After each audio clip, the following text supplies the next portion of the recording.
Buenos días a todos nuevamente en nuestros encuentros de la Asociación Venezolana de Derecho Administrativo.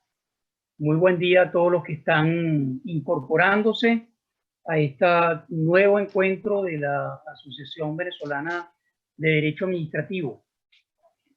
Y hemos tenido la iniciativa, en virtud de la situación que estamos afrontando, de utilizar los medios tecnológicos y con la extraordinaria ayuda y apoyo de la Fundación Universitas, junto con la Asociación Venezolana de Derecho Administrativo, y utilizando pues su plataforma tecnológica, decidimos en el Consejo Directivo hacer las reuniones de AVEDA ahora, por lo menos en estas dos últimas oportunidades, de manera abierta.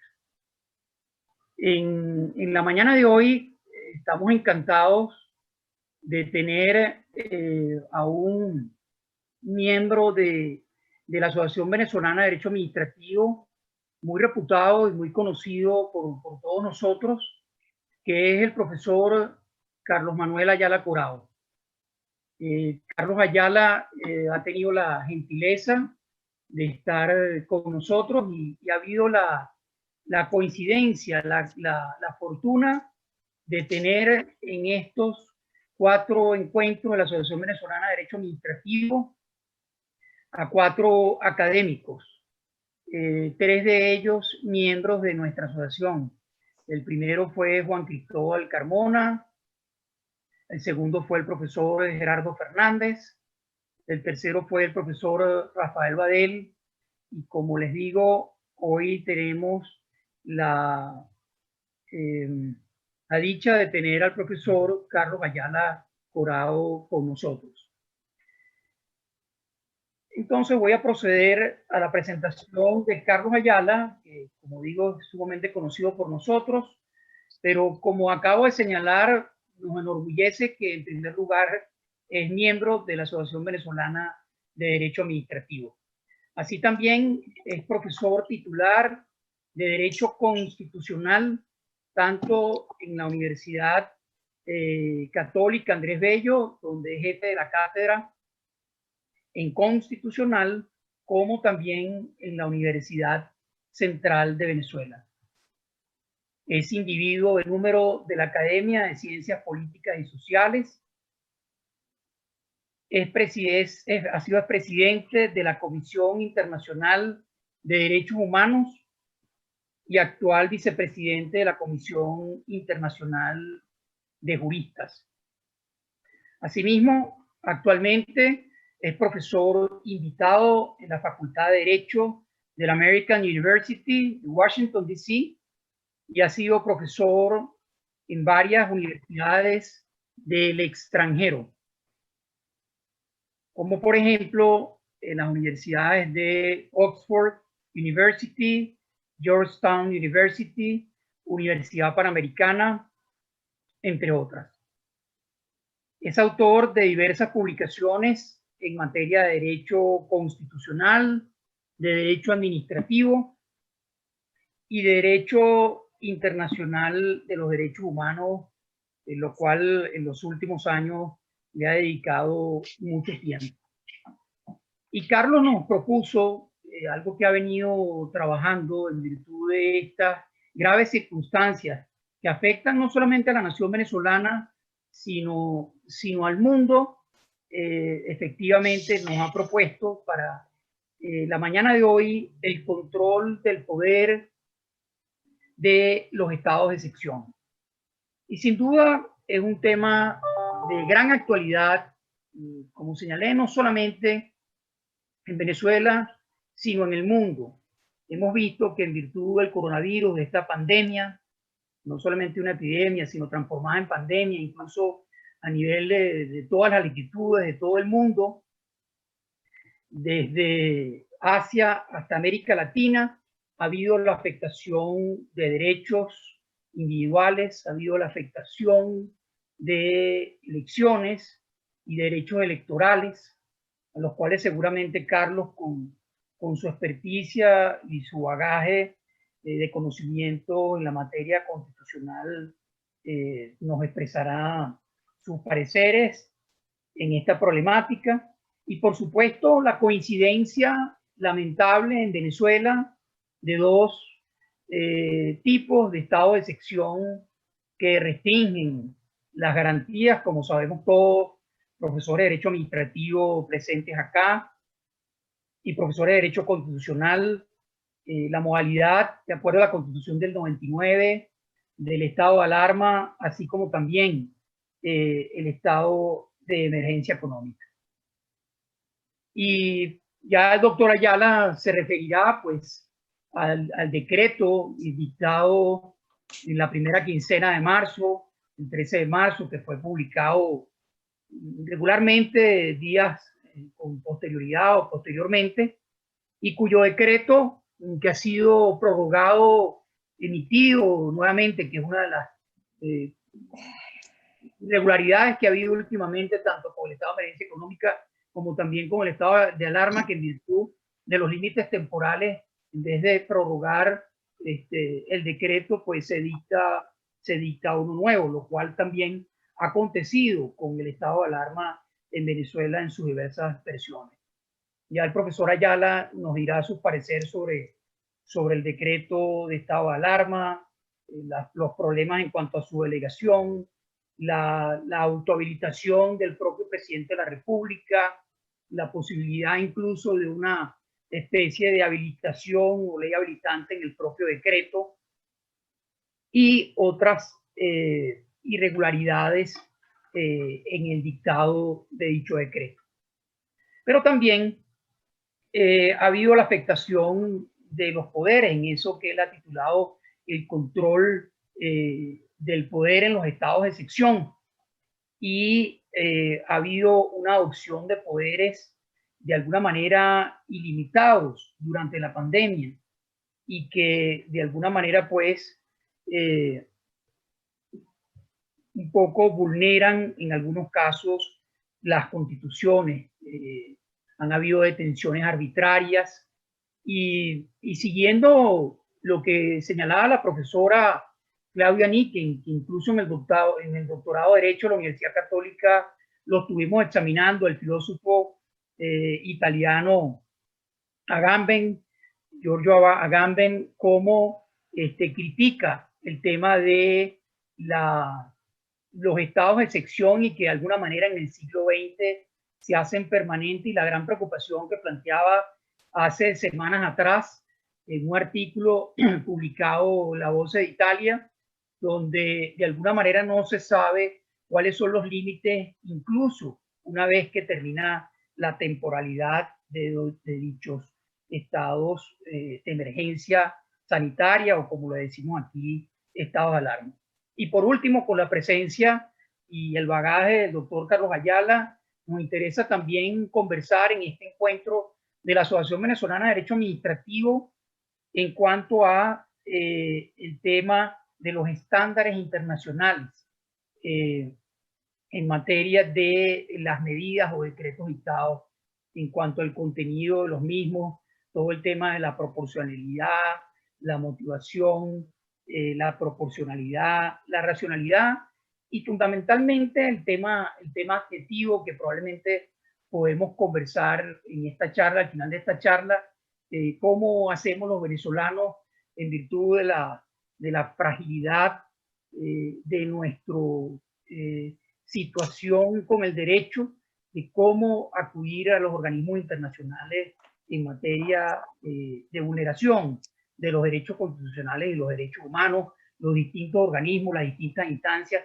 y las distintas solicitudes que se puedan hacer desde el punto de vista adjetivo y las notificaciones correspondientes.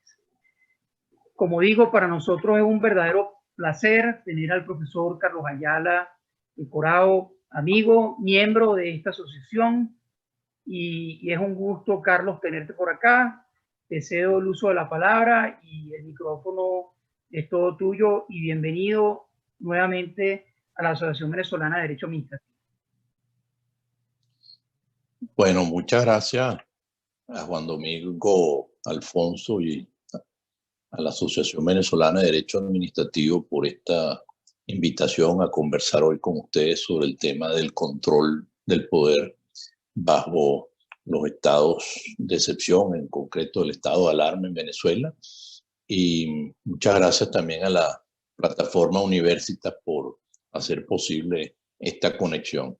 Para mí es verdaderamente un honor y un placer personal, intelectual, contribuir y participar en estas actividades de AVEDA, precisamente por mi vínculo histórico con esa asociación, pues, desde finales de los años 80 y en todos los años 90, sobre todo fue muy profunda la actividad de AVEDA con todas esas jornadas internacionales que se hicieron de derecho administrativo, Alambrú Carías, todas las publicaciones y todas las actividades alrededor de sus directivos y organizadores, y particularmente tengo que hacer mención al motor que siempre fue y ha sido la doctora Belén Ramírez. Bueno, hablando con el profesor Juan Domingo Alfonso sobre esta charla, me parecía que era importante para venezolanos y no venezolanos, porque esto es un tema que se está conversando y discutiendo y analizando a nivel mundial. El tema del control del poder del Estado bajo los estados de excepción, bajo el estado de alarma, bajo los estados de emergencia, como quiera que sea su denominación. Indudablemente que la pandemia causada por el COVID-19 tomó por sorpresa al mundo. Es prácticamente en los tiempos modernos, de las constituciones modernas, del derecho administrativo moderno, del derecho internacional moderno, la primera vez que la humanidad se ve enfrentada a una pandemia. Y esto nos tomó por sorpresa tanto a científicos, a médicos, a abogados, a psicólogos, a psiquiatras, a todos los profesionales, pero inclusive tomó por sorpresa a los estados.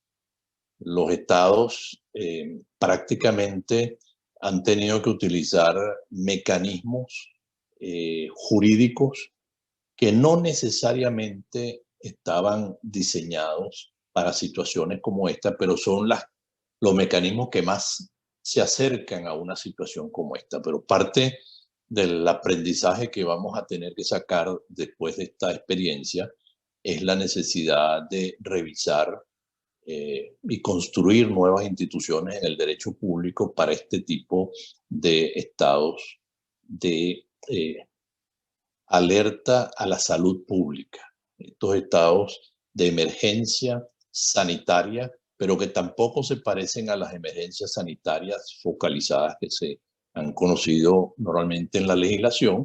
Y en todo caso, esa legislación que existe, alguna de ellas inclusive todavía sobrevive en Venezuela, son legislaciones preconstitucionales, son de un derecho administrativo preconstitucional y preinstrumentos de derechos humanos que hace falta actualizar. Entonces, fíjense ustedes, ¿cómo ha reaccionado el mundo frente a esta situación? Aproximadamente de la investigación que he hecho, aproximadamente la mitad de los países del mundo han reaccionado decretando alguna forma de estado de excepción, alguna forma de estado de emergencia se llama, alguna forma de situaciones excepcionales previstas en la Constitución. Estos estados de excepción, de emergencia, alarma, han tenido distintas denominaciones. Indudablemente que han sido una herramienta, en algunos casos para bien, en otros casos para mal, para enfrentar la pandemia a través de medidas extraordinarias. Medidas extraordinarias que no estaban en la legislación ordinaria, o que de alguna manera hizo falta dictar para enfrentar esta situación. En otros países ha habido una mezcla entre estos, bueno, ese es el caso básicamente de países como Venezuela. En otros países ha habido el caso de que los estados de emergencia sanitaria o de alarma han sido decretados para aplicar en gran parte legislación sanitaria excepcional. Ahí hay una mezcla entre la suspensión tradicional, aunque a los venezolanos no nos gusta hablar de suspensión, pero de la suspensión tradicional de derechos con una restricción de mayor intensidad. Esto ha ocurrido estos dos primeros modelos han ocurrido básicamente en América Latina y en Europa, más bien el segundo modelo. Hay un tercer modelo que lo han aplicado países como Alemania, y quiero separar a Alemania de otros modelos, porque lo que ocurrió en el caso de Alemania es que si bien no se ha decretado un estado de alarma o excepción formalmente y menos a nivel federal, es precisamente a través de la legislación que ha venido adoptando el Parlamento Federal, la mayoría de ella a iniciativa del propio Poder Ejecutivo, del canciller, de la canciller, de la primera ministra, en ese caso la presidenta del gobierno alemán. Y hay modelos como el alemán, donde por razones históricas y todo lo que significó bajo la Constitución de Weimar, la utilización de mecanismos como el estado de excepción constitucional, no se ha querido aplicar ese mecanismo que inclusive ni siquiera existía originalmente en la Constitución alemana, sino que se ha dado respuesta básicamente a través de legislación especial. Y hay otros países más complicados, que son, digo, veo el modelo más complicado, que son países africanos, donde si bien no se ha decretado el estado de excepción, se ha estado utilizando mecanismos de poderes presidenciales junto con legislación extraordinaria, con a veces conflictos con los estándares tanto constitucionales como internacionales. Entonces, tenemos distintas modalidades. Ahora, si ustedes toman el decreto de Venezuela sobre el estado de alarma,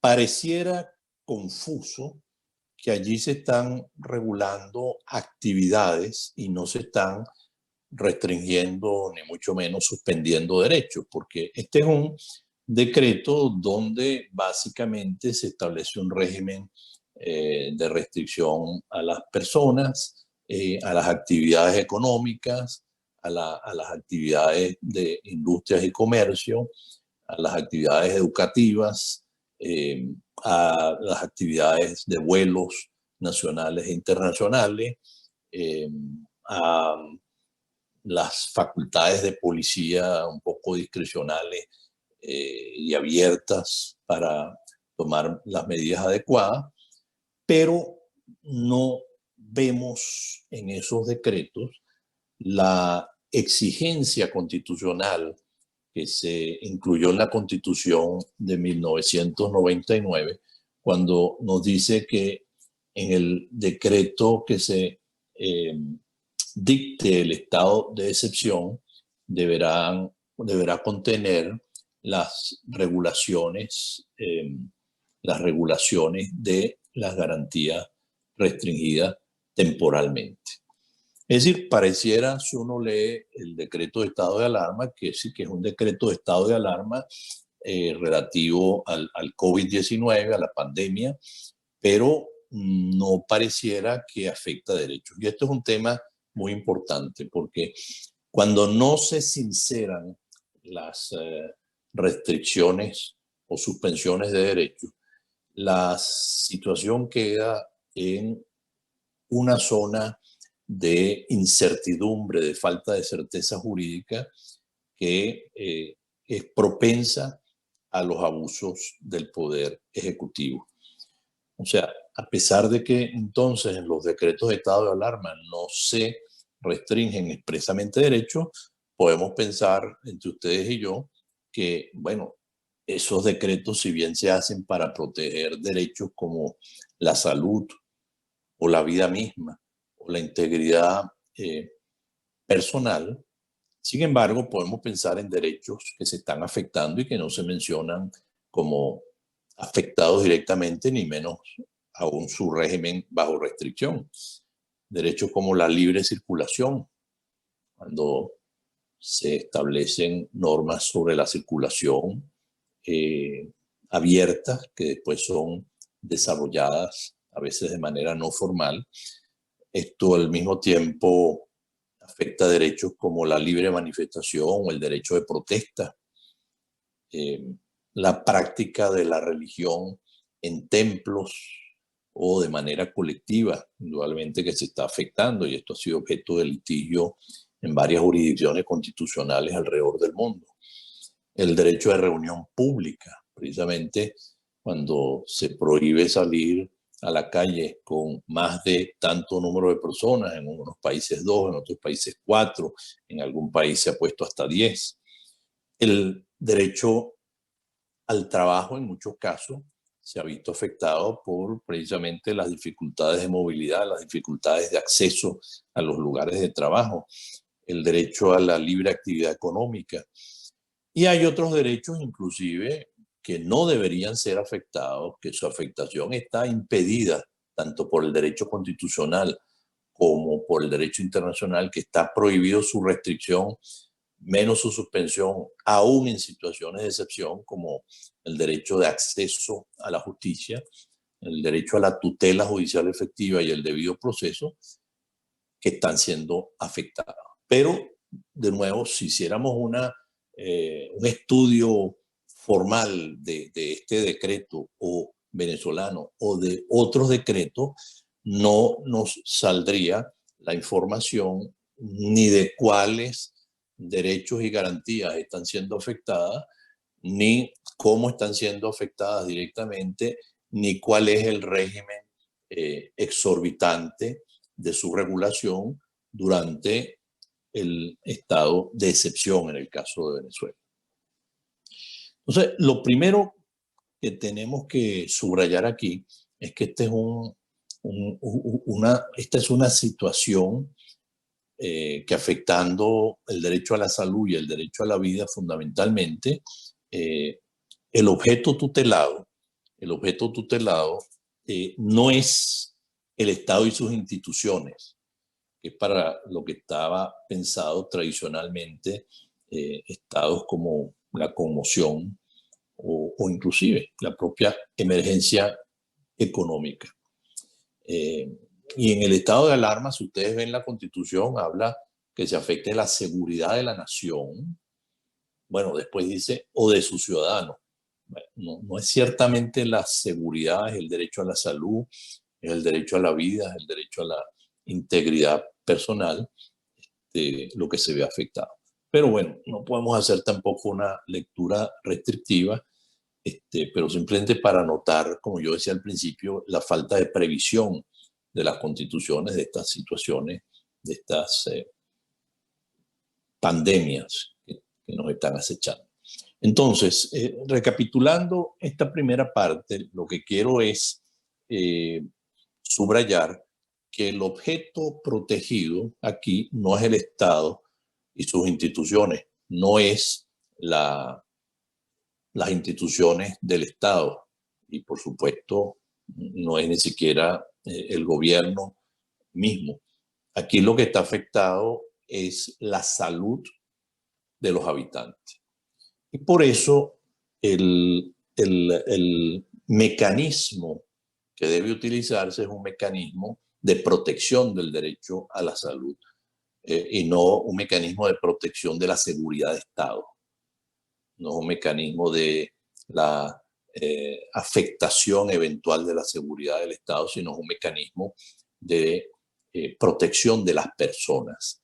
Y esto indudablemente que es un objetivo legítimo, pero que marca el límite de las medidas necesarias que hay que adoptar. Las medidas deben ser adecuadas para ese fin, adecuadas, esto es lo que llamamos en derecho administrativo una adecuación técnica, en el sentido de que se trata de un problema de salud, un problema médico, y en consecuencia deben ser medidas que son las técnicamente adecuadas, pero además deben ser proporcionales y razonables para ese fin, aunque sea una medida, digamos, necesaria, no necesariamente, repito, no exige que sea determinada medida si esa medida no es la adecuada y es la proporcional. Y todos estos tests, tanto en el derecho constitucional como en el derecho internacional, en el derecho público, entonces, todas estas estándares, tanto en el derecho público interno como en el derecho público internacional, van a tener la necesidad de ser conformes a derecho. Entonces, estamos hablando que no solamente la declaratoria de un estado de emergencia, de un estado de alarma, de un estado de excepción, debe ser acorde, justificada, adecuada, proporcional, con los límites materiales y de tiempo, sino que las medidas que se adopten con base en esas declaratorias deben también pasar esos tests. Lo que estamos viendo es, en el caso de Venezuela, que no hay una conciencia, primero, de que se están afectando con el decreto del estado de alarma esos otros derechos. No hay esa conciencia que en la mayoría de los estados democráticos se ha dedicado la actividad de fomento del Estado precisamente a auxiliar a la sociedad, no poniendo las cargas exclusivamente en los particulares, sino desde las economías más liberales a las economías más sociales de mercado, o más, digamos, socialistas. En Europa y en América Latina, precisamente el Estado ha tenido que poner en práctica sus actividades de fomento, apoyo y subsidio a la sociedad para poder enfrentar estas situaciones. Bueno, en el estudio, digamos, jurídico, lo voy a hacer muy de paso para concentrarme en los controles, que es el objeto de esta charla. Ustedes, como lo decía el profesor Juan Domingo Alfonso al comienzo de esta charla, han visto una serie de irregularidades, comenzando con esta, que no se disponen las regulaciones de las medidas que restringen a estos derechos, dejando precisamente en una especie de cheque en blanco para su implementación, para su ejecución, prácticamente a las autoridades de seguridad y policía, sin que haya unas pautas para la aplicación de estas restricciones de actividades. Hay unas delegaciones en la vicepresidencia ejecutiva que son indelegables, porque se trata de regulaciones que no pueden ser delegadas. Se podría delegar la ejecución, pero no las medidas como tal. Y hay una delegación en el artículo 8 del decreto a la vicepresidencia ejecutiva, y estos son facultades del presidente de la República en Consejo de Ministros. Luego, como les dije, hay una autorización a los órganos de policía excesivamente abierta, que no solamente se presta a arbitrariedades por parte de los órganos de seguridad del Estado, sino que además pone en peligro estas intervenciones policiales a los propios órganos de policía.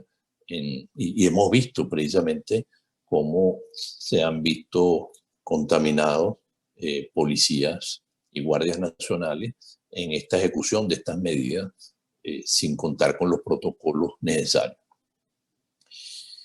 Luego, como saben ustedes, hay una especie de autohabilitación para que se siga dictando por parte del presidente medidas, pero no necesarias,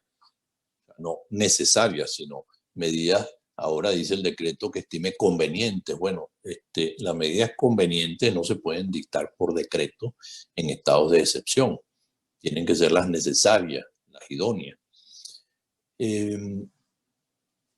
Hay una medida que aprovecha la posible suspensión de los procedimientos administrativos y más bien descarga la administración de posibles responsabilidades sin discriminar precisamente cuáles procedimientos pueden ser urgentes, cuáles no se pueden suspender y en definitiva esta debería ser una regulación en favor del administrado, en favor de los derechos de la persona y no de la administración. Y a la vez se ha causado una serie de inseguridades jurídicas en materia tributaria.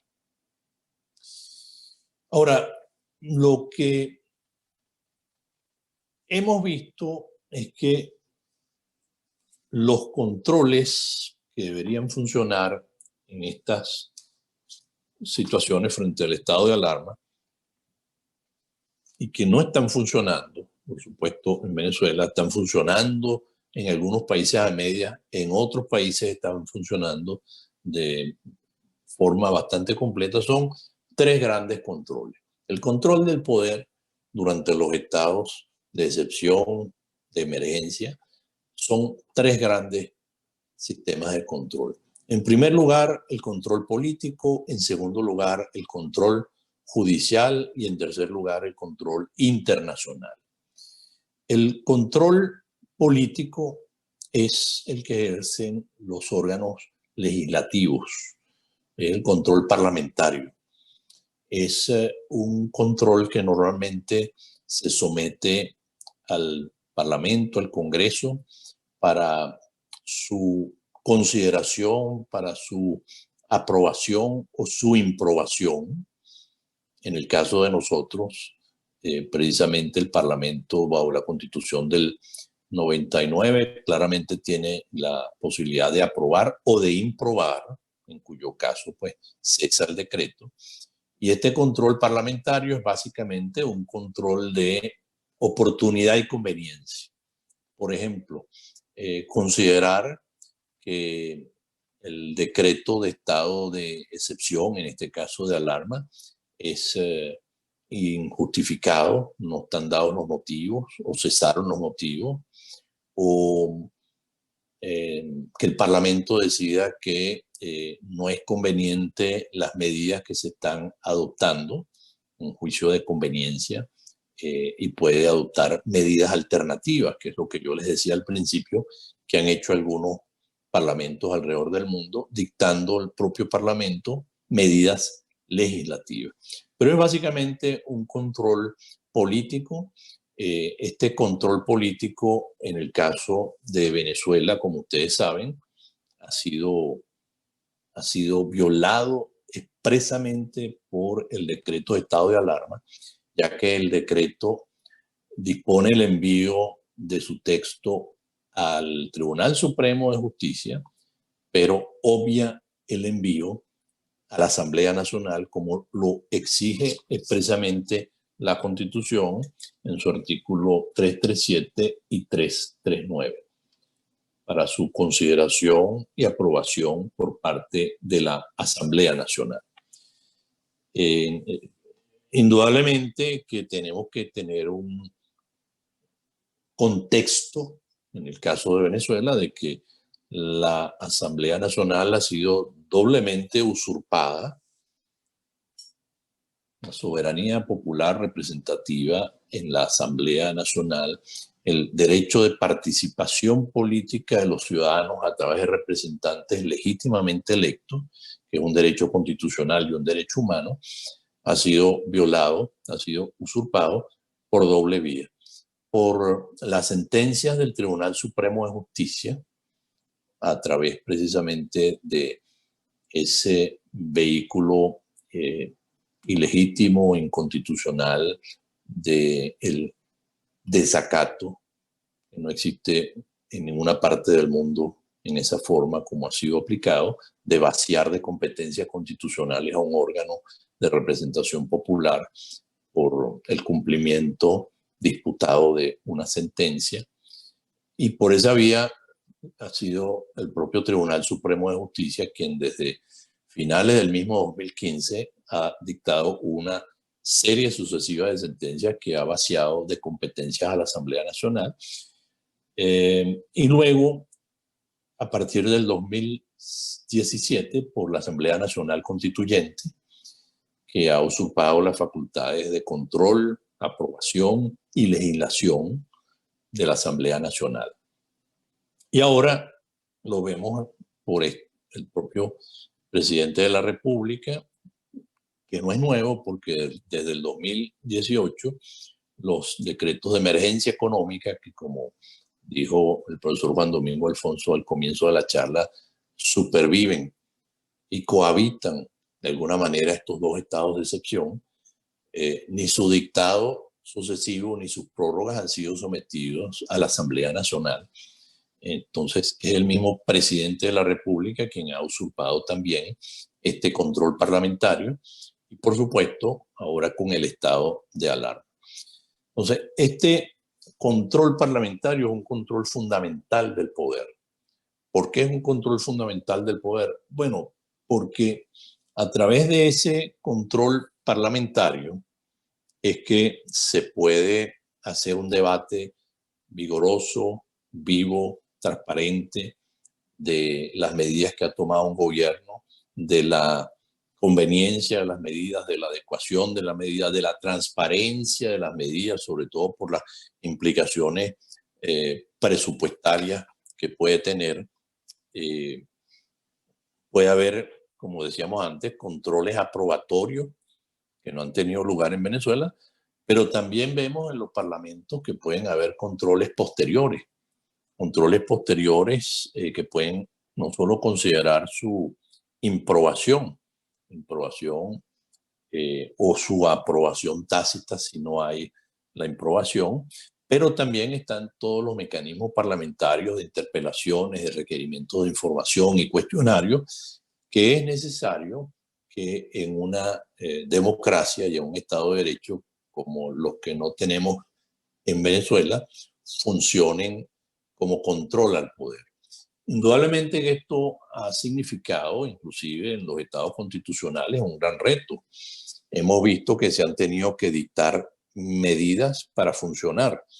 Nosotros tenemos una disposición expresa en la Constitución, como ustedes saben, que el estado de excepción no afecta el normal funcionamiento de los órganos del poder público, en el artículo 339. Bueno, ya hemos visto cómo se ha afectado, pero este es un principio democrático de que el estado de excepción no puede afectar el funcionamiento normal de los poderes públicos.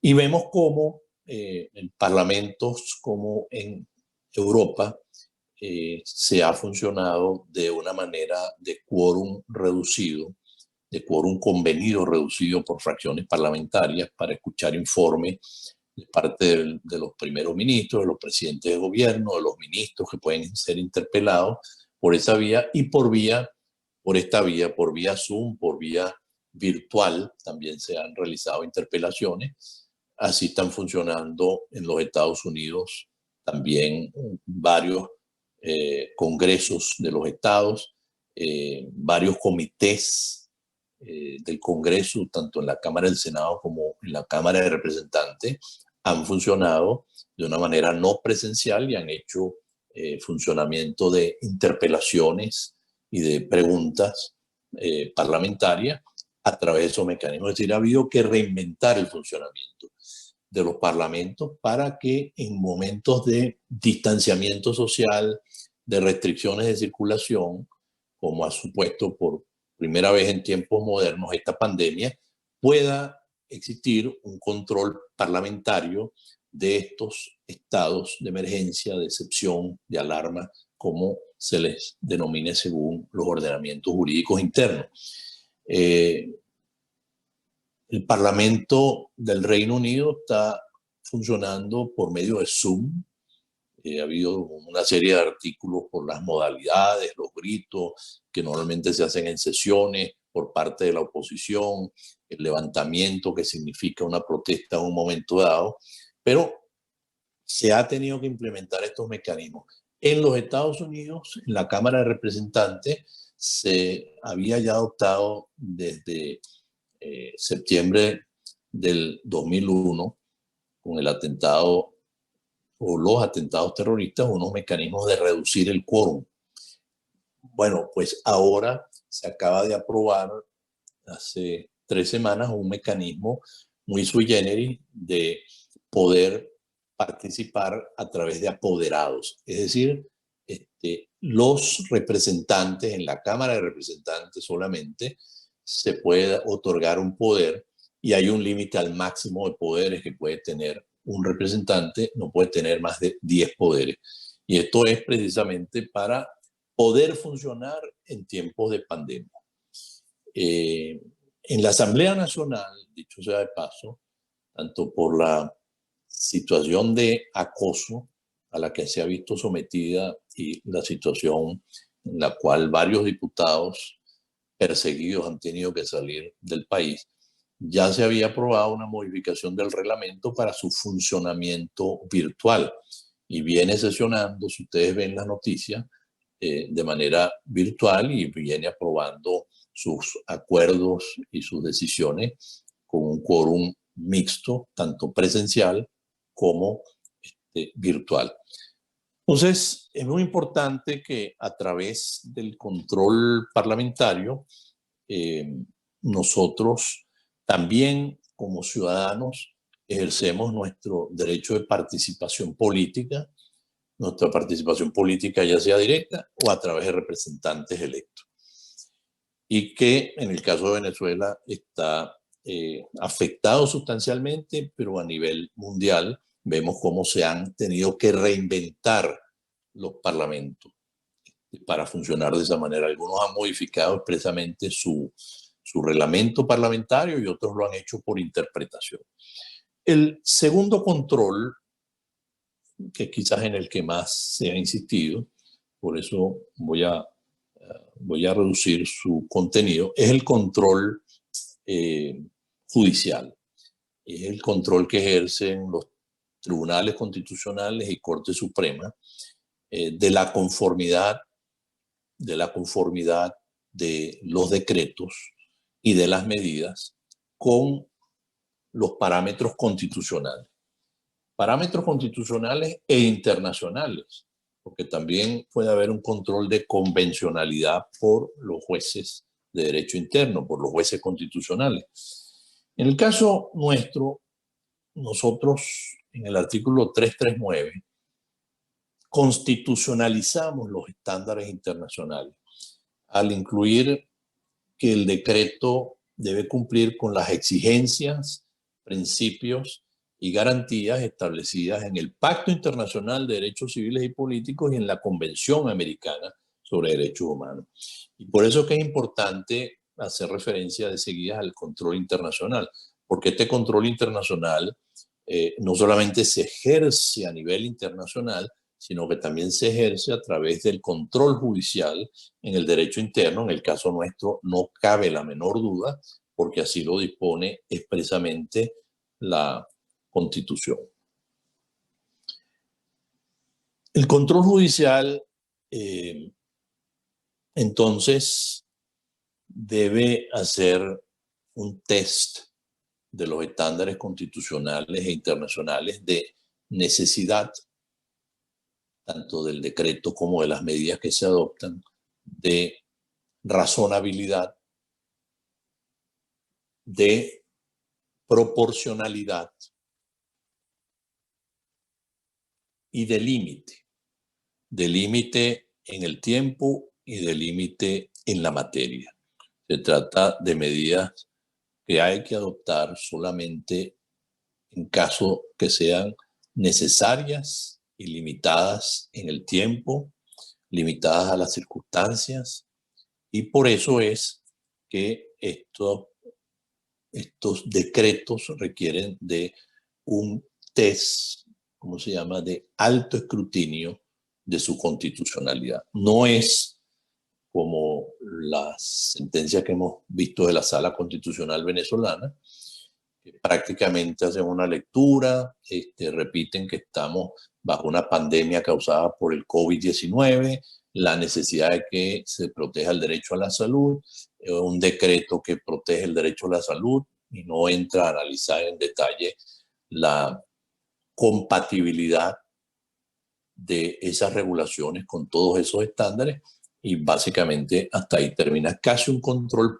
político de adecuación, de conveniencia simplemente, o de oportunidad, el que hace el Tribunal Supremo venezolano.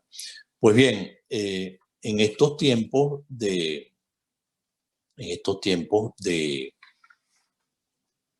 restricciones, es cierto que se ha visto afectado el control judicial. Si ustedes ven las resoluciones que ha emitido el Tribunal Supremo de Justicia, prácticamente suspende como principio general los procedimientos, la actividad judicial. Luego, la resolución del Tribunal Supremo de Justicia, que se ha venido repitiendo, establece normativamente algunas excepciones, pero en la práctica básicamente hay una orfandad de justicia, no solamente por la pandemia, sino por supuesto por la falta de independencia y autonomía del Poder Judicial venezolano. Pero en alguna materia donde podría funcionar precisamente, y en algunas donde debe funcionar en todo caso, como en materia penal, se refiere a un sistema de turnos que no está claro, los juicios no han venido avanzando, y podemos ver buenas prácticas internacionales en tribunales que han tenido que dejar sus formas sacramentales de funcionamiento para entrar en videoconferencias, para dar audiencias. En América Latina se están viendo programas pilotos muy interesantes en Chile, en Argentina, en Colombia, programas pilotos, no todavía generalizados, de audiencias, sobre todo en materia penal, de manera virtual, o la Corte Suprema de los Estados Unidos, tan tradicional y con todos sus procedimientos, está haciendo las audiencias, los hearings, por teleconferencia, no visual, sino telefónicamente con las partes, lo cual indudablemente que ha permitido por un lado que se haga más público, pero por otro lado están todavía adaptándose a esos mecanismos y han continuado dictando sus decisiones. Hay algunas muy buenas prácticas de decisiones judiciales. Hay una que en un trabajo que me han publicado, entre otras que yo reseño ahí, una del Tribunal Constitucional alemán, precisamente controlando una prohibición de manifestación que habían solicitado en una localidad de Hesse, en Alemania, donde anunciaban que iban a guardar las normas de distanciamiento social y que iba a ser por grupos limitados. Sin embargo, le aplicaron la prohibición, que en el caso de Alemania está en una ley especial en materia sanitaria, y el Tribunal Constitucional dijo, no, esta restricción no se puede aplicar a rajatabla, sino hay que ver caso por caso, si se guardan los requisitos, podría tener lugar. Y esto contrasta con una decisión del Tribunal Constitucional español que validó una prohibición de manifestación pura y simplemente con ocasión del 1 de mayo, sin atender cuáles eran las condiciones bajo las cuales no se podía realizar. Hay buenas prácticas, pero no me puedo detener más en esto, con relación a la Sala Constitucional de El Salvador, que ha tenido que declarar la inconstitucionalidad del estado de excepción decretado por el presidente Bukele, y en su lugar validar las medidas que ha dictado allá el órgano legislativo. Por razones de tiempo voy a entrar entonces directamente en la última parte de mi exposición, que tiene que ver con los controles internacionales. Como ustedes ven del artículo 339 de la Constitución, sobre todo dos instrumentos internacionales como son el Pacto Internacional de Derechos Civiles y Políticos bajo Naciones Unidas y la Convención Americana sobre Derechos Humanos bajo la OEA, tienen principios, estándares, requisitos, límites y exclusiones que deben cumplirse cuando un Estado parte hace uso de los estados de excepción que implican regulaciones, restricciones extraordinarias de los derechos reconocidos en esos instrumentos. Allí no solamente hay que atender a las regulaciones, por ejemplo, el texto de la Convención Americana en su artículo 27 nos dice de las medidas y por el tiempo estrictamente limitados a las exigencias de la situación.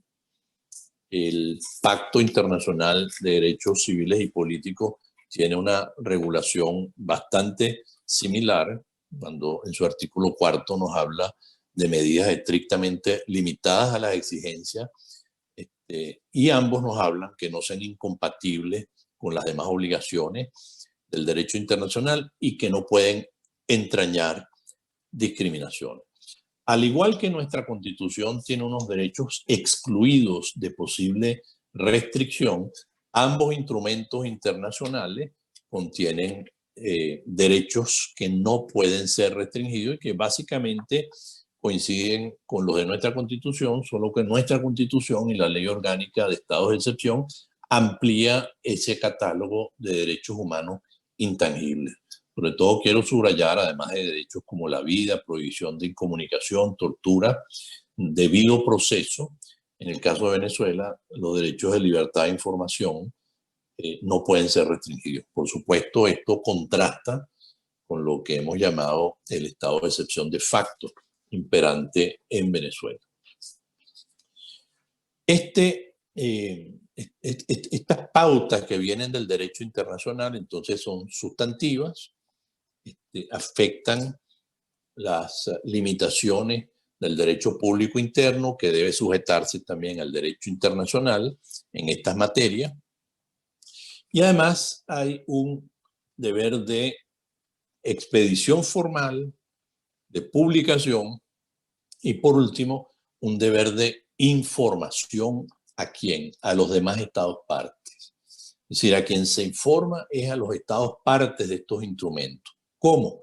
A través de una notificación que se envía, en el caso del Pacto Internacional, al Secretario General de Naciones Unidas y en el caso de la OEA, al Secretario General de la OEA. De tal manera que son notificaciones a los estados partes de estos instrumentos. ¿Para qué? Bueno, para que se ponga en práctica lo que se llama la protección colectiva de los derechos humanos. Porque en materia de derechos humanos no es una relación bilateral del Estado con el órgano internacional, sino es una relación colectiva donde todos los estados partes del tratado están interesados legítimamente en la situación de derechos humanos en ese país. ¿Para qué se lleva a cabo esta notificación? Bueno, primero para saber en los estados en que se ha decretado cuál es la situación. Y esto lo vemos publicado tanto en Naciones Unidas como en la OEA, en las páginas web de los tratados, los estados que han notificado la restricción. Por ejemplo, en el caso del régimen de Nicolás Maduro, no ha notificado el secretario general de Naciones Unidas la restricción de derechos que significa el estado de alarma, como sí lo han hecho la mayoría de los países latinoamericanos, muchos países de Europa Oriental, inclusive de Asia.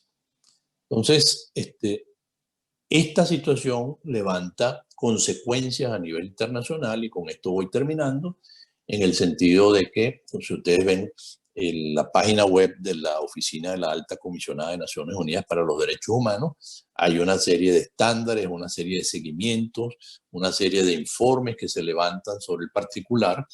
Y si ven la página web de la Comisión Interamericana de Derechos Humanos, ven ustedes cómo hay un grupo de seguimiento permanente todos los días prácticamente hay comunicaciones, hay estándares que se le recuerdan a los estados. Ustedes ven medidas cautelares que se dan respecto a personas en Venezuela, particularmente cómo han sido afectados personas que han sido detenidas arbitrariamente, periodistas, trabajadores de la salud, parlamentarios, políticos, defensores de derechos humanos.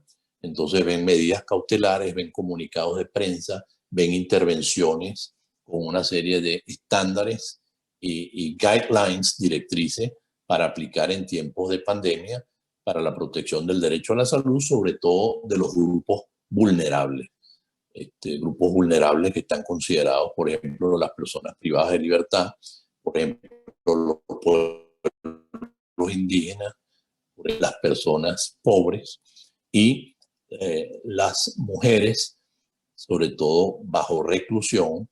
Han subido en todo el mundo los números de violencia y los números inclusive relativos a las denuncias de abusos por parte de los varones, de las parejas, y que precisamente en tiempos de confinamiento dio lugar en algunos países a que subieran los homicidios. Con esto termino para más bien esperar de ustedes algún comentario o algunas preguntas para extenderme en aspectos que no he podido terminar de cubrir, porque efectivamente es muy amplio todo este tema, pero que espero poder complementar con sus preguntas en la etapa que viene a continuación. Así que, Juan Domingo, te devuelvo el derecho de palabra para ver cómo seguimos de aquí en adelante. Muchísimas gracias, Carlos. Muchas gracias por tu presentación, por tu excelente presentación. Tenemos una serie de gente por el canal de YouTube, aproximadamente 40 personas, entre ellos varios profesores de Derecho Administrativo, y hay saludos de distintas partes de nuestro país, desde Barinas, por ejemplo, desde Guárico, de Altagracia, Pituco, de Barcelona, España. Tenemos al profesor Carlos Huefe, los profesores Perkin Rocha, la profesora Taormina Capielo, la profesora Belén Ramírez Landaeta estaba, pero tuvo problemas de conexión, y todos dejan saludos.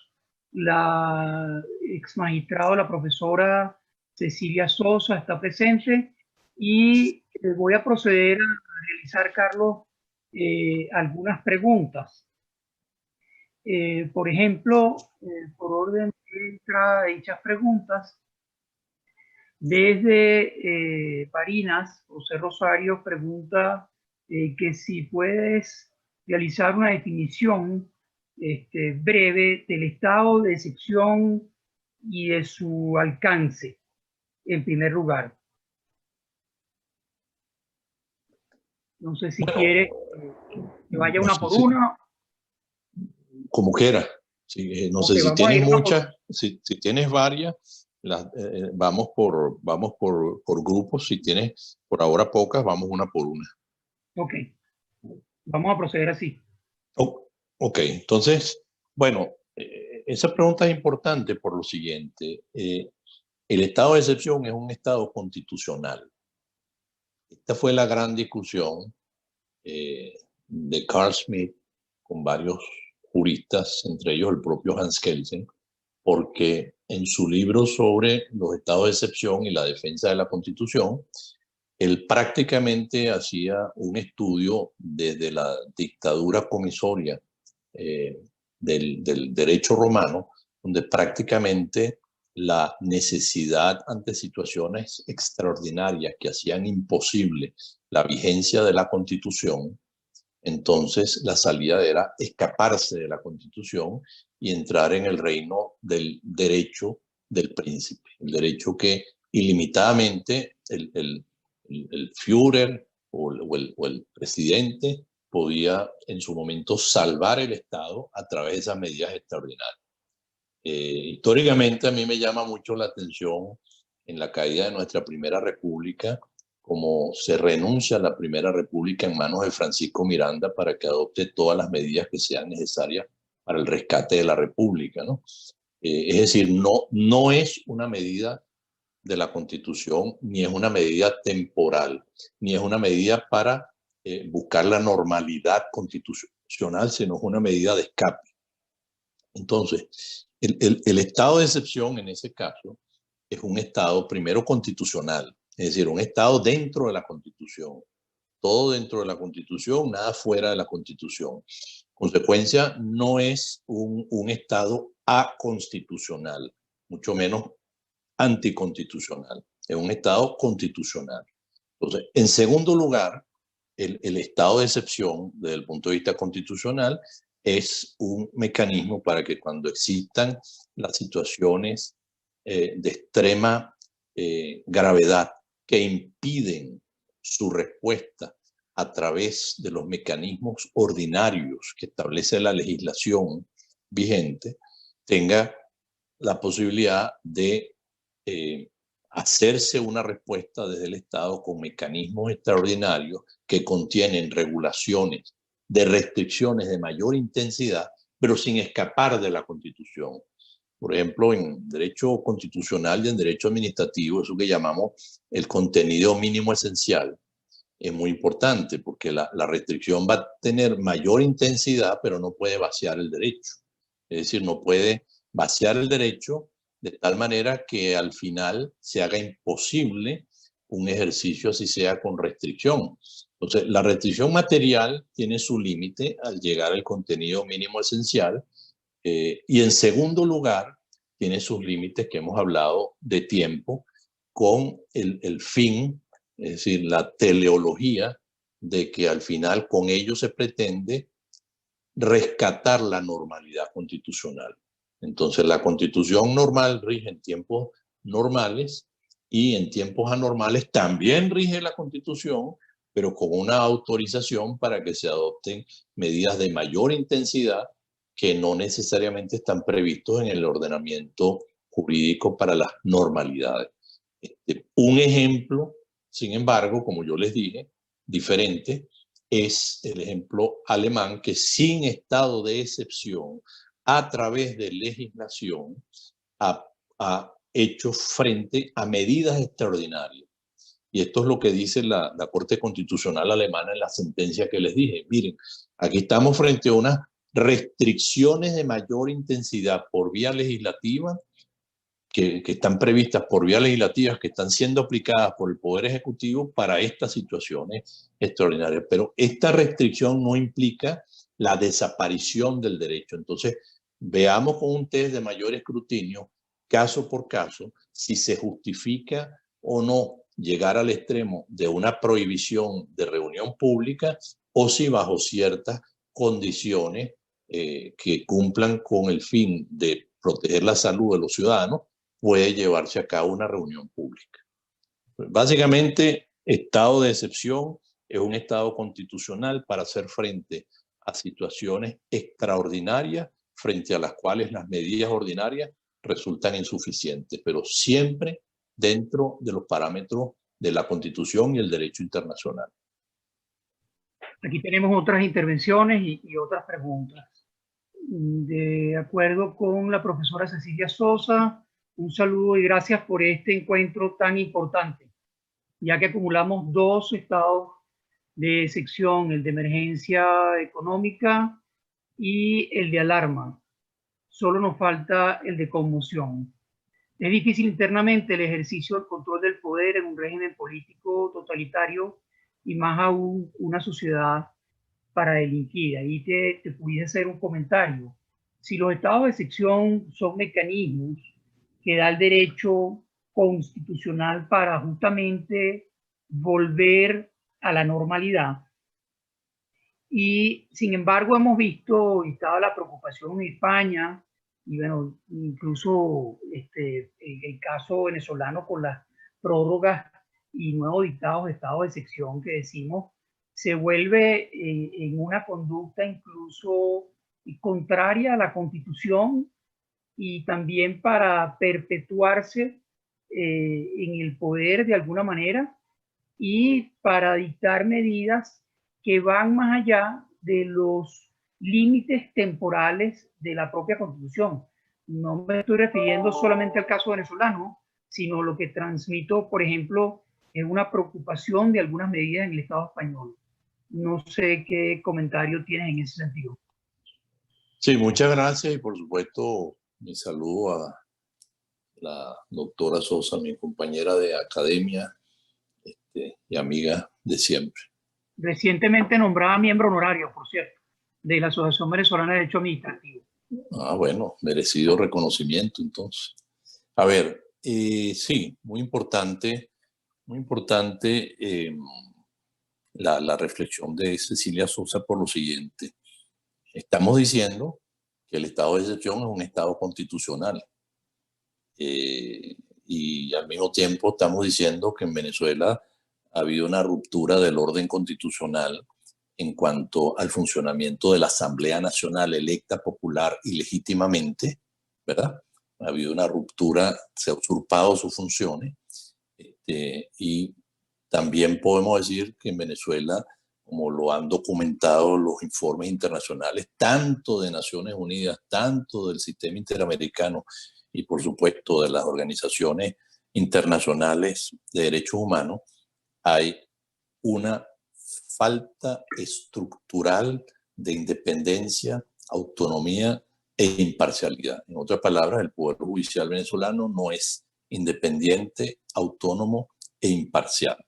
Entonces, si esos dos controles fundamentales para un estado de excepción que hemos hablado hoy, el parlamentario o político y el judicial, están en un estado cuyo orden constitucional ha sido roto, precisamente no podemos esperar que hay control dentro de un estado que no es constitucional.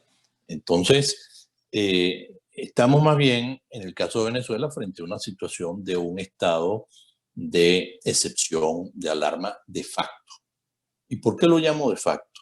Bueno, porque en el derecho internacional así se le da esta denominación desde que el relator Leandro Despuy para estados de excepción en los años 90 hizo un estudio mundial y levantó cómo en algunos estados existían medidas equivalentes a estados de excepción y mucho más allá de las que permitiría un estado de excepción, sin límites materiales, sin límites de tiempo y muchas veces sin decretar expresamente la suspensión o restricción de garantías, sino que estructuralmente las medidas se convertían en un estado de excepción, pero de facto, ¿verdad?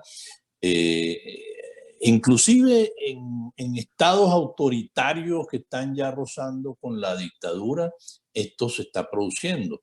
En Hungría, por ejemplo, en Hungría el control férreo que tiene el presidente Olaf del Parlamento y del Poder Ejecutivo ha puesto, inclusive por leyes que ha logrado pasar por su Parlamento, una serie de medidas para desmantelar la independencia de tribunales y poder intervenir así en una serie de asuntos sin controles constitucionales, lo cual, por cierto, ha sido objeto de reacciones por parte del Consejo de Europa, el propio Tribunal de las Comunidades Europeas, así lo ha hecho. Entonces, ahí vemos un statement muy interesante, muy importante de Michelle Bachelet en el mes de mayo, donde llamó la atención precisamente de países en los cuales la pandemia está siendo aprovechada por algunos gobiernos autoritarios para dictar medidas que lo que hacen es reforzar el carácter autoritario de esos gobiernos y además que están diseñadas para durar más allá de la pandemia como tal. Bueno, estos son ejemplos, no solamente el venezolano, sino el húngaro, entre otros. Un breve comentario de España. En España, y de esta materia, profesores como Juan Domingo Alfonso saben más que yo, en España el estado de alarma precisamente es un estado mucho más limitado por el efecto que podría tener sobre derechos, básicamente vinculados como este tema de la salud. Es decir, no llega a ser un estado de excepción o de emergencia mucho más global, como se definiría ya, con una incidencia más sobre derechos civiles y políticos, sino que es un Estado que tiene que ver con calamidades públicas y por tanto está vinculado más con este tipo de derechos económicos sociales directamente. Y el debate ha sido, bueno, pero es que en definitiva por el estado de alarma se termina afectando también derechos que solamente lo podrían ser por un estado de excepción o de emergencia, un estado más de mayor profundidad. Esto tiene que ver con el tema de que el derecho público no estaba preparado para dar respuesta exacta a estas situaciones. Y entonces las herramientas que se tienen no son exactamente las mejores. Inclusive he visto a algún profesor español decir, bueno, es que tenemos que hacer uso es de la legislación sanitaria que sí contiene esas regulaciones.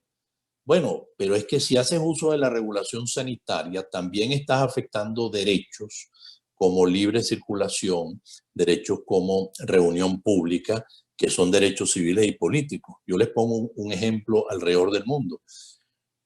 Inclusive en estados democráticos no se ha suspendido ni se puede suspender el derecho de participación política, el derecho a elegir. Bueno, van más de 60 elecciones suspendidas, pospuestas alrededor del mundo por la pandemia y otras que se han realizado recientemente en circunstancias muy cuestionadas, como la elección en dos países cercanos a Venezuela, uno limítrofe como Guyana, que ya saben que ha tenido una gran problemática hasta el día de hoy de acusaciones mutuas de fraude y todavía no se dan resultados oficiales, y la otra fue en Surinam. A menos de que se piense que votar se puede hacer de una manera diferente. Por ejemplo, como no quiere el presidente Trump en los Estados Unidos, votar a través del correo, mailing ballots, o votar a través de mecanismos electrónicos, o que el acto de votación no sea un solo día, todo el mundo en un mismo lugar, pero repito, más de 50 elecciones y en América Latina hasta referéndum tan importantes, plebiscitos como el de Chile para la reforma constitucional están siendo afectados. De tal manera que sí, en un estado, digamos, autoritario como el caso de Venezuela, donde hay una ruptura del orden constitucional respecto al funcionamiento de los poderes públicos como la Asamblea Nacional y el Poder Judicial, hay un estado de alarma de facto, ¿verdad? Pero inclusive en otros países semiautoritarios como Hungría también lo estamos viendo, e inclusive en estados democráticos hay regulaciones que han llegado más allá de lo que el ordenamiento jurídico lo permitía. Hay varias preguntas, Carlos. Por ejemplo, el doctor Luis Melo pregunta, saludos para Carlos Ayala. Una pregunta, ¿no es la tradición de nuestras constituciones de conceder facultades excesivas al Poder Ejecutivo un obstáculo para el uso racional de los estados de excepción? Y la doctora Sosa sí, refiere la información oficial del régimen sobre la evolución de la pandemia. Se reduce a estadísticas de quienes tienen el virus y de cuántas personas han fallecido. Esconden la información esencial. Me imagino que se está refiriendo al tema de la curva y cómo va la pendiente de la curva, etc. Ok, mis saludos también a Luis Melo. Efectivamente, los estados de excepción, y no solamente en Venezuela, en el mundo entero, desplazan, una de las consecuencias es que desplazan el eje hacia los poderes ejecutivos. Se supone que los poderes ejecutivos tienen una capacidad de reacción mucho más rápida que los parlamentos. Cuando digo se supone, es porque hemos visto ejemplos, de nuevo, de reacciones parlamentarias rápidas también. En los Estados Unidos de América hubo una reacción rápida, por ejemplo, para la ley de asignaciones presupuestarias de ayuda a la economía de trillones de dólares, que se aprobó muy rápidamente y por mecanismos de quórum mínimos, etcétera, etcétera. O sea que a veces hay respuestas parlamentarias que se requieren y se dan con rapidez, o lo que hemos visto en Alemania, que por mecanismos de funcionamiento parlamentario se han podido, que no son todos presenciales, se ha podido aprobar legislación de emergencia, ¿no? Pero en general hay un desplazamiento hacia las regulaciones del Ejecutivo. La Constitución del 99, yo que participé parcialmente en varias normas de ella, pero en esta tuve participación en varios aspectos, compartía esa desconfianza que manifiesta Luis Melo. Y por eso es que, en primer lugar, desarrolla los requisitos, exigencias y límites a los cuales se somete. Fíjense ustedes que no solamente nos habla de que son circunstancias respecto a las cuales resulta insuficientes las facultades ordinarias del poder público. En segundo lugar, amplía el catálogo de derechos que no se puede afectar, como el debido proceso y el derecho a la información, que ya haremos un comentario breve. En tercer lugar, lo somete a la aprobación parlamentaria, el decreto y las prórrogas. No solamente el decreto, sino las prórrogas. En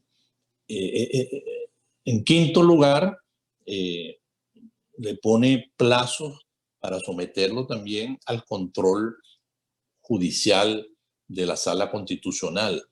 En sexto lugar, incorpora los controles materiales de los tratados internacionales que mencioné, lo cual incluye la información.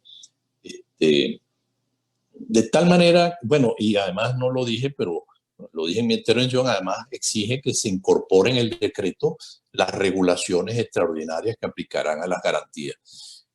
Sí, hay una desconfianza en los poderes ejecutivos, pero es que en una democracia con todos los controles, incluyendo el parlamentario y el judicial, hemos visto en el pasado cómo la Corte Suprema de Justicia anuló parcialmente el decreto de suspensión de garantías del año 1992, nada más y nada menos que frente al segundo intento de golpe de Estado, hubo un control judicial donde se anuló parcialmente el decreto de estado de excepción. Cuando hay controles judiciales y se ejercen, se pone límite al Poder Ejecutivo, pero también en el año 92 hubo una revocatoria parlamentaria también parcial del decreto de estado de excepción. Es decir, que para que funcionen los check and balances, precisamente requerimos la vigencia de la Constitución. Si no tenemos Constitución, pues todos estos controles serán nominales. Y respecto a la importancia de libertad de expresión, mencionada de nuevo por la doctora Sosa, muy bien traído a colación, es muy importante dos anotaciones rápidas. En primer lugar, que vemos cómo en la Constitución logramos que el derecho a la información sea un derecho absoluto al lado del derecho a la vida, al lado del derecho a la prohibición de tortura, al lado del derecho al debido proceso, el derecho a la información. Porque es un derecho en sí mismo y un derecho instrumental para la defensa de los otros derechos también. Porque es un derecho que, sobre todo en estados de excepción, necesitamos tener una sociedad informada, un debate vigoroso sobre estos temas de interés público, un debate científico abierto. Fíjense ustedes qué ha pasado en Venezuela. Por un lado, se dicta una resolución ministerial que somete las investigaciones científicas sobre el COVID-19 a un registro oficial que ni siquiera establece cuáles son los requisitos para ese registro oficial, obliga a compartir con el Estado esa información y lo somete, ese registro y esa investigación, a un comité de ética moral pública, ¿no? Lo cual, pues, si ustedes pueden ver los pronunciamientos que hicieron, conjuntos que hicieron las academias sobre el particular. Luego hemos visto en Venezuela cómo se han detenido periodistas. Si ustedes ven los informes de Provea, de Espacio Público, del Colegio Nacional de Periodistas, van a ver cómo hay más de 27 atropellos contra la libertad de expresión durante la pandemia. Ha habido más detenciones de periodistas durante la pandemia, inclusive, que antes. Periodistas que lo que han querido es informar a la comunidad, de personal médico, de médicos, enfermeras y auxiliares que han sido detenidos por informar, por comentar la situación de sus hospitales.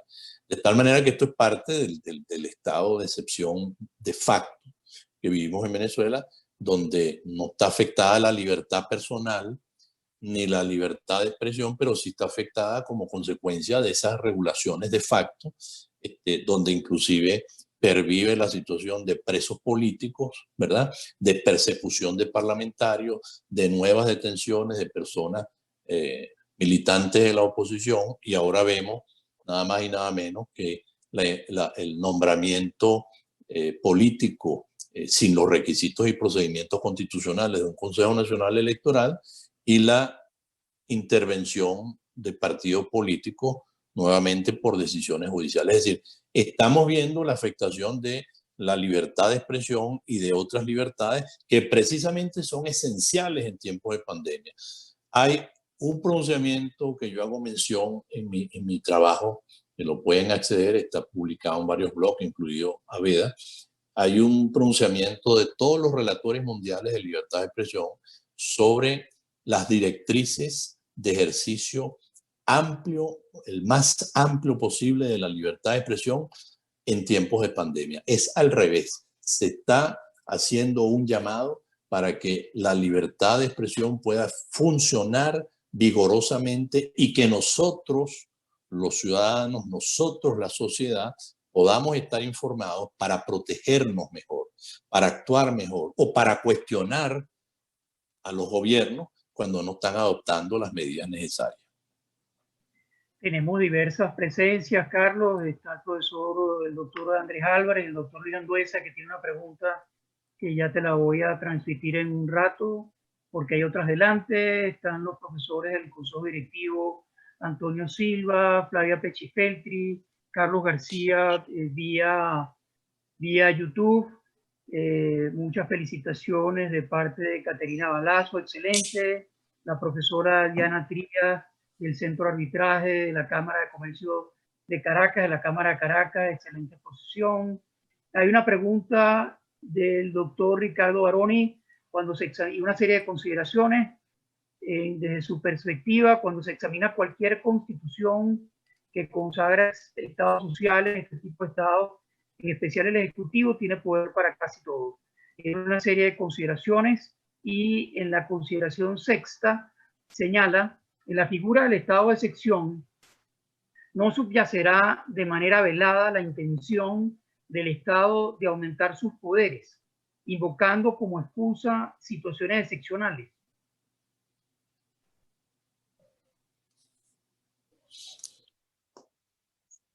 Bueno, yo diría que como tema importante, bueno, primero mi saludo al doctor Baroni y muchas gracias por su comentario o pregunta. Bueno, en primer lugar, no creo que es un debate entre Estado liberal burgués y Estado social. Creo que es un tema de derechos y un tema de límites al poder y control al poder. Ciertamente estamos en presencia de una demanda de actuación del Estado. Creo que los liberales están en problemas porque hay una demanda de acceso a la salud, y que ese acceso a la salud, sobre todo en amplios sectores de la población, no es posible sin la actuación del Estado. Cuando digo actuación del Estado, no estoy hablando el monopolio de la salud del Estado, no estoy hablando de nada que suene a nada parecido, sino que el Estado, para cuidar nuestras vidas, así como que tiene que prohibir los actos delictuales con una política criminal y con un código penal, también tiene que cuidar de nuestras vidas en momentos de pandemia, porque si no cuida, se muere la gente. ¿Y cómo tiene que cuidar? Bueno, hay distintas formas en las que el Estado garantiza el derecho a la salud, pero al final es el garante y responsable.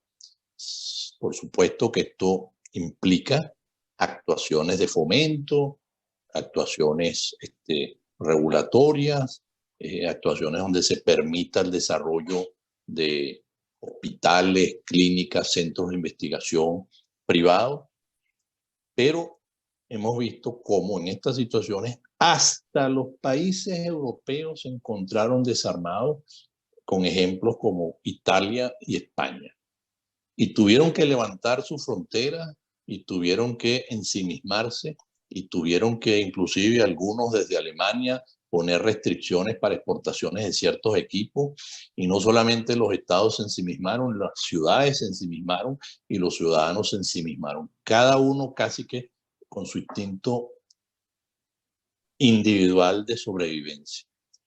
Y en países como en los Estados Unidos, con esta especie de laissez-faire del presidente a nivel federal, cada gobernador tuvo que acomodárselas y buscárselas en su estado. Entonces, dentro de un mismo país, entre estados y estados, empezó la pelea por buscar respiradores artificiales, por buscar máscaras, unas que tenía previstas el gobernador de Nueva York, se las llevó el gobernador de Florida antes, y el gobierno federal cruzado de brazos, sin precisamente poder ayudar a solucionar los problemas de salud.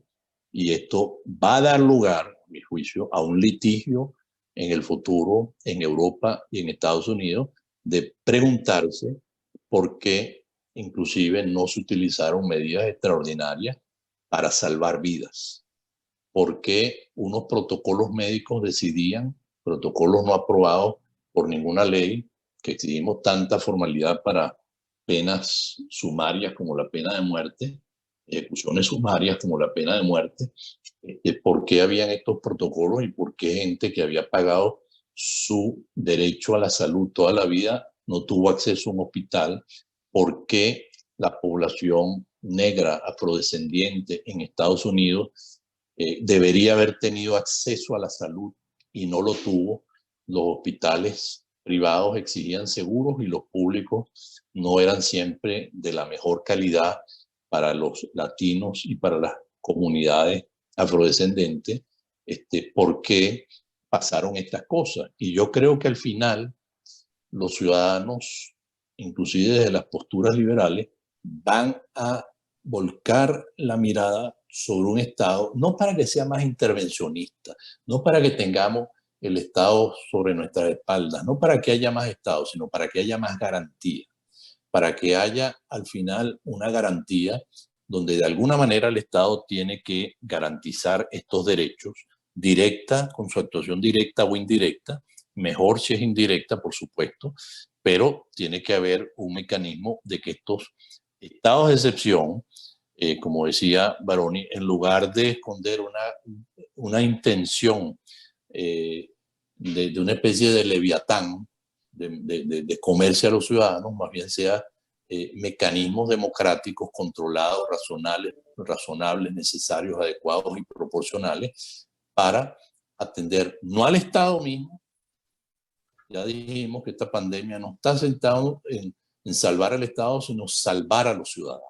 No está centrado en salvar a las instituciones de la República, sino está centrado en salvar a las personas mismas, sus vidas y su integridad personal a través de su derecho a la salud. Entonces, Ricardo, creo que va a haber un debate hacia el futuro muy legítimo de ciudadanos que van a demandar mayores garantías de acceso a la salud, y al final la mirada va a estar puesta en cómo el Estado es el árbitro que ayuda a que ese derecho se garantice, cómo el árbitro es el facilitador, porque si lo dejamos simplemente a los particulares con acceso por seguro individual, por capacidad económica, ya sabemos dónde quedamos, pero si lo dejamos totalmente en manos del Estado, también sabemos dónde quedamos. Carlos, ya estamos llegando al final de nuestro encuentro de la Asociación Venezolana de Derecho Administrativo. Te manifiesto desde ya que ha sido excelente. Hay buenísimos comentarios de prácticamente de todos los participantes. Yo no quería dejar de pasar la oportunidad aquí en el Estado venezolano, en nuestro país. Como sabes, han habido decisiones muy lacerantes en los últimos días. La decisión en relación del Tribunal Supremo de Justicia, en relación al CNE y al nombramiento de los designación de los rectores, por una parte; por otra parte, la sustracción en relación a los partidos políticos muy importantes, como el caso de Acción Democrática, o el caso de Primero Justicia, entre otros.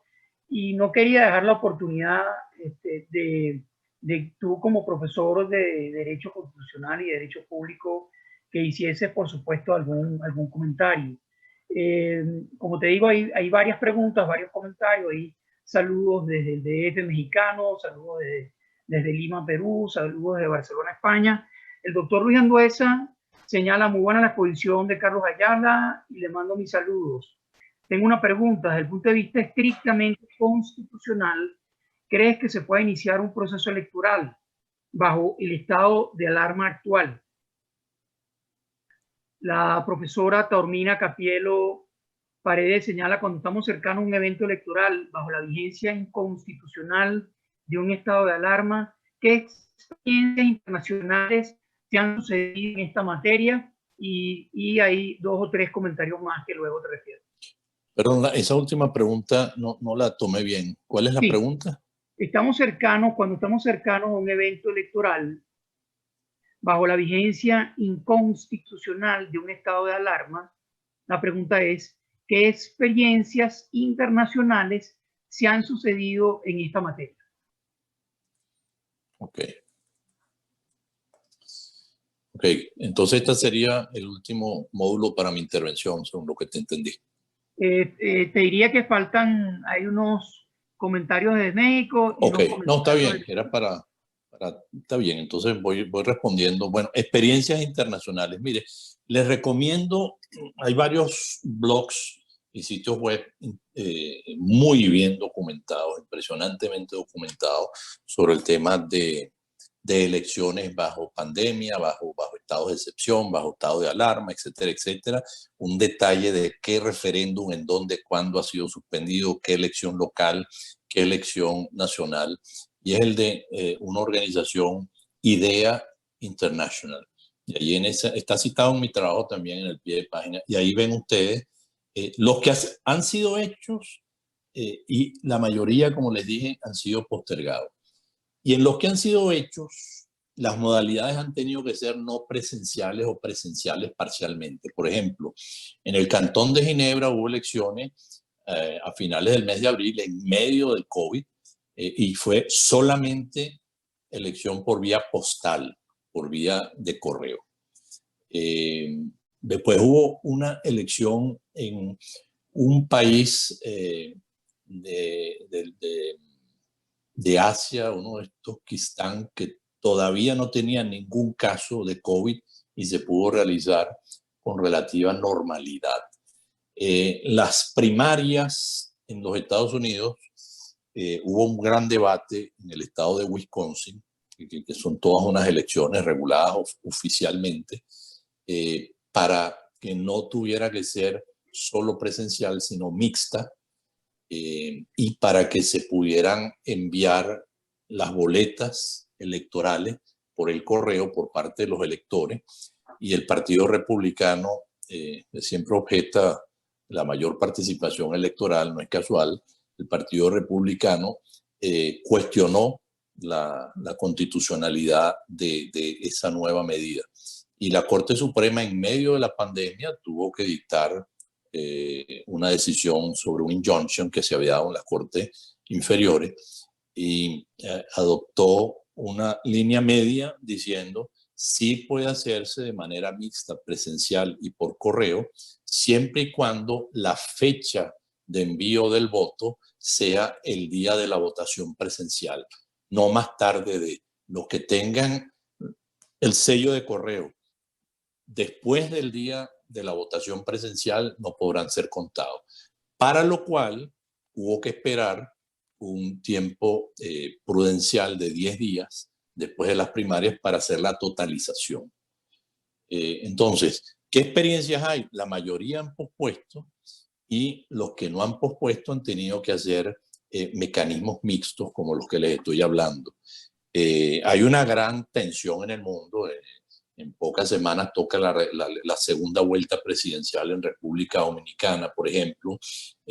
Hay varias elecciones locales suspendidas. Bolivia es una situación delicada porque, como ustedes saben, a raíz de la salida del presidente Evo Morales, La segunda vicepresidenta del Senado quedó encargada. Las elecciones han debido ser durante el mes de abril, están postergadas para agosto y se está planteando volverlas a postergar. Entonces, hay toda una tensión sobre estas experiencias y yo les mencioné dos que no habían sido buenas experiencias, que fueron las elecciones en Guyana y en Surinam. Muy debatido, denuncias de fraude, etcétera, etcétera. Ahora, Venezuela, además de la pandemia del COVID, tiene la pandemia política de la dictadura.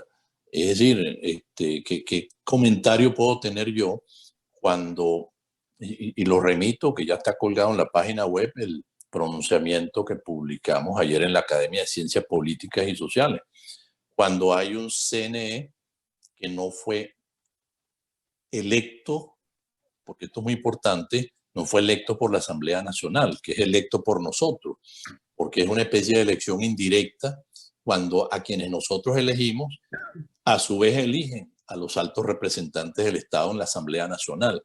Pero no es una elección, digamos, política discrecional.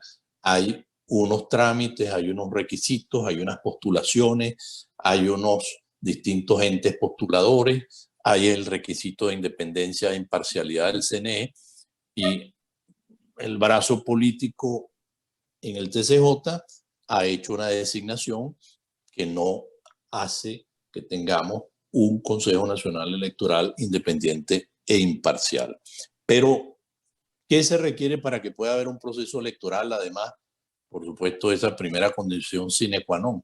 Bueno, que haya un ambiente de libertad. ¿Por qué hablo de un ambiente de libertad? Bueno, que no haya partidos ilegalizados o intervenidos con las directivas nombradas a dedo de personas afectas al gobierno que van a hacer uso por usurpación de los símbolos y la tarjeta del partido. Se requiere que no sean inhabilitados los candidatos, se requiere que haya un padrón electoral, se requiere que haya un mecanismo de votación, se requiere un régimen electoral que la Sala Constitucional, con un abuso del control difuso de constitucionalidad, declara la inconstitucionalidad y hasta con efectos erga omnes por la vía del control difuso de normas de la Ley Orgánica de Proceso Electoral, crea su propio vacío, o sea, la Sala Constitucional crea el vacío legislativo y manda a que ese vacío legislativo sea llenado a través de el CNE, como si el CNE fuera la Asamblea Nacional que pudiera legislar. Lo cual va a dar lugar allí a un método electoral que no sabemos, inclusive en materia de representantes indígenas, qué tan arbitrario va a ser. Pero una elección requiere de todo eso y mucho más. Requiere de libertad de expresión, requiere de libertad de reunión pública, de movilización, de campaña electoral. Y desafortunadamente no están dadas esas condiciones para que pueda haber esas condiciones mínimas para que pueda haber una elección legítima de los representantes de la Asamblea Nacional. Pero en definitiva, esa palabra la tienen los electores. Y lo que pasa es que los electores, si deciden, como en otras ocasiones, no ir, ya sabemos que los números de la comparecencia electoral los pone el CNE a su antojo, sin ningún monitoreo, sin ninguna supervisión internacional. Entonces, ciertamente ha habido un deterioro grave del derecho de participación política, del derecho del pueblo a participar y definir su destino, del derecho a que la soberanía popular se exprese legítimamente a través de procesos electorales, con todas esas condiciones. Posiblemente era lo que se quería diseñar para dar una apariencia, pero que el mundo no se la va a creer en el futuro, de que sí hay una Asamblea Nacional electa y hay una oposición, pero seguramente esa nueva oposición escogida de ellos no va a tener más de una tercera parte por diseño. Muy triste, ciertamente, lo que está pasando con nuestra democracia. Carlos, efectivamente hay dos últimas intervenciones. Han habido otros comentarios, pero desde México, como te decía, y desde el Perú. En cuanto al tema mexicano, Ere Guzmán, saludos desde México. Aquí en nuestro país las olas de violencia no cesan y derechos humanos son pisoteados constantemente. ¿Quién emite recomendaciones y por qué no se obliga a México a implementar? Y desde el Perú,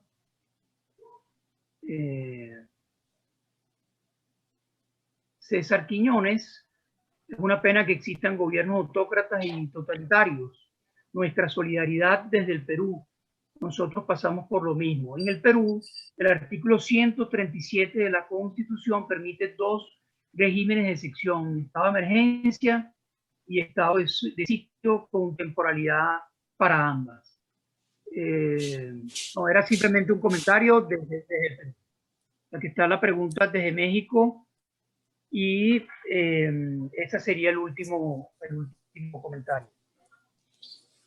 Bueno, muchas gracias tanto a Guzmán como a Quiñones por sus comentarios y preguntas. Sí, estoy siguiendo muy de cerca y con mucha preocupación, y de hecho la situación en México, y de hecho yo participé en una misión internacional para hacer un informe sobre el nombramiento de los últimos, allá llaman, ministros de Corte Suprema, e indudablemente que fueron nombramientos con un tinte político claramente marcado, con un intento de iniciar el control del Poder Judicial por varias vías.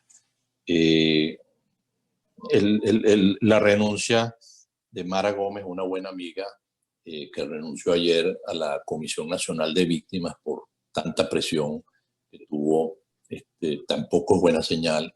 El deterioro del Poder Judicial, el asesinato de jueces, el asesinato de periodistas, todo eso nos preocupa respecto a nuestro querido México, porque hay también un populismo autoritario en marcha, aunque todavía no ha desmantelado completamente el Estado de Derecho, pero hay un ataque serio a las instituciones.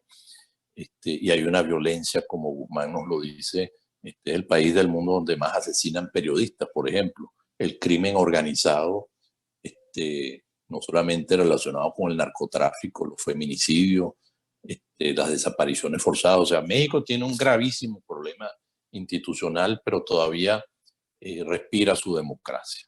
Y hay que hacer todo lo posible para que cada vez se fortalezca más. Ahora, Guzmán me dice, bueno, ¿y por qué esas recomendaciones internacionales no se puede obligar a México a cumplirlas?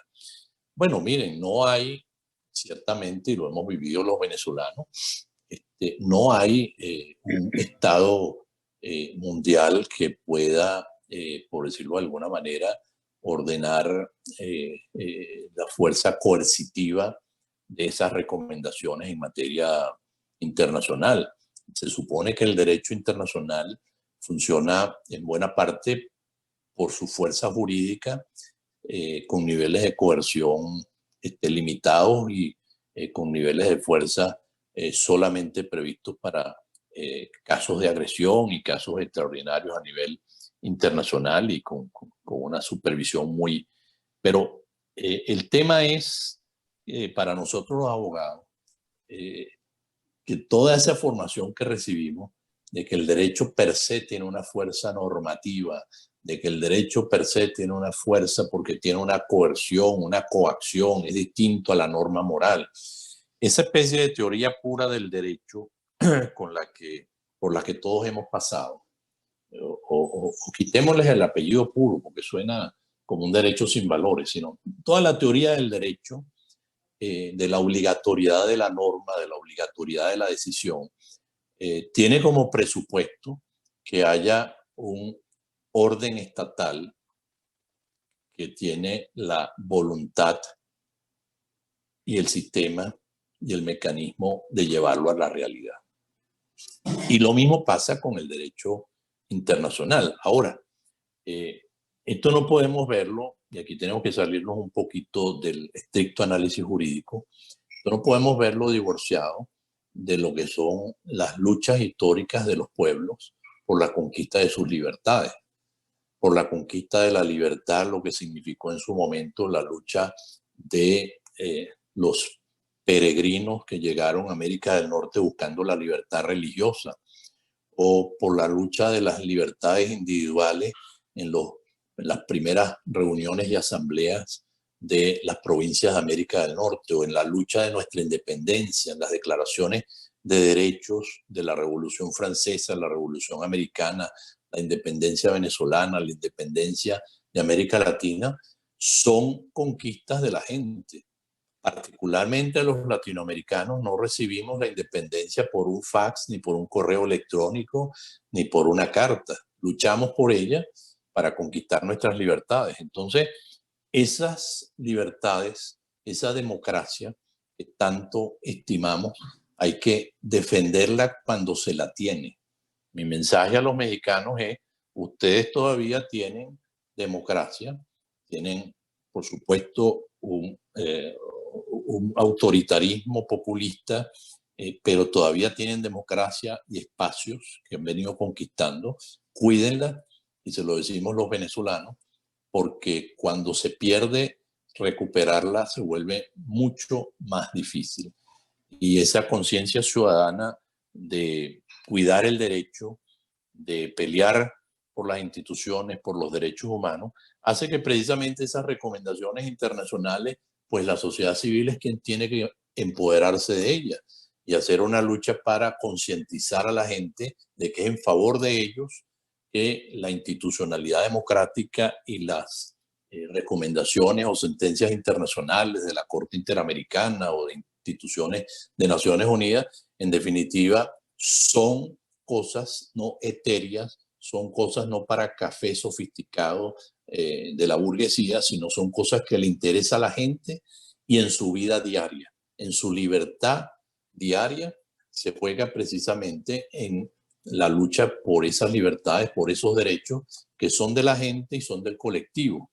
Y por eso que mi recomendación es que esas decisiones y guías internacionales y de sectores democráticos se luche por ellas para preservar la democracia, porque si no, cualquier día se va desmantelando poco a poco el Estado de Derecho, como nos fue pasando a los venezolanos, con un discurso que fue comprando un sector de la población que pensaba que de esa forma iba a recibir mejor condiciones económicas, y al final terminó sin las herramientas para ellos mismos luchar por sus mejores condiciones económicas, y con un Estado que de democrático pasó a autoritario, de autoritario pasó a dictatorial y de facto, ¿no? Entonces, ese es mi mensaje para los que nos están escuchando desde afuera, los juristas que nos están escuchando de afuera, y para que luchen por estos valores y estos principios del Estado democrático, del Estado constitucional, no solamente de derecho interno, constitucional y administrativo, sino de derecho internacional. Cuando comienzan a fallar los controles nacionales, quedamos en los controles internacionales, pero de nuevo sabemos que hasta los controles internacionales tienen sus límites en el derecho internacional. Ese sería mi mensaje final. Cuiden el derecho, cuiden su constitución, cuiden su democracia, y el papel y el rol de nosotros, los abogados, los juristas venezolanos, es luchar por su rescate, por su restablecimiento, porque ya hemos visto que es un espejo que se destruye pensar que puede haber bienestar sin Estado de Derecho. Sin Estado de Derecho no hay ni Estado de Derecho mismo, ni hay derecho, y como estamos viendo en Venezuela, hasta el Estado se está desvaneciendo y parece que nos estamos convirtiendo en feudos de grupos paraestatales, grupos gubernamentales y grupos también de crimen organizado y explotación minera, o de colectivos alrededor de todo el país. Nos estamos pareciendo más a fenómenos que se han vivido en países africanos de desintegración nacional, de lo que es simplemente una dictadura tradicional latinoamericana. Entonces, con estas palabras tan dramáticas finales, más bien el mensaje es, esa es la lucha que tenemos por delante todos y todas. Y ahí seguiremos, de ahí no nos van a sacar.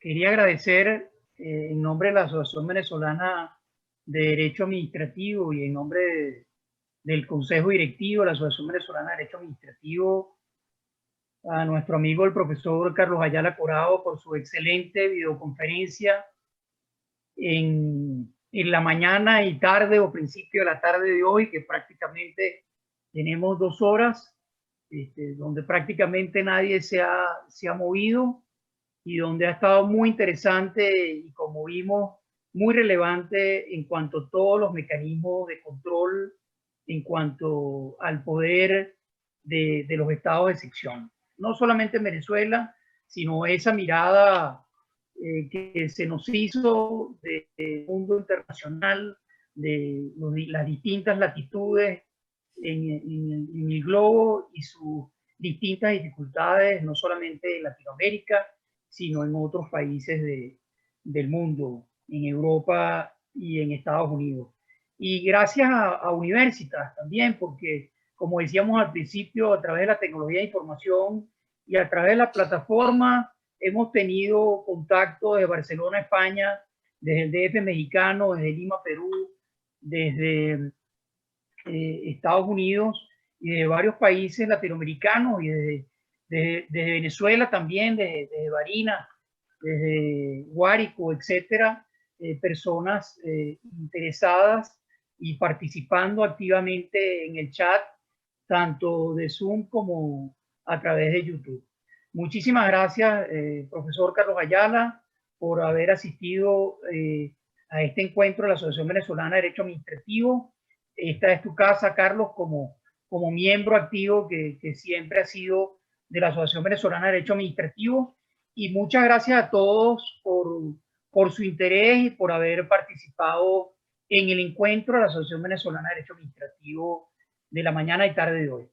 Gracias. Muchas gracias a ustedes y fue un placer y un honor participar hoy y ya nos seguiremos viendo. Excelente.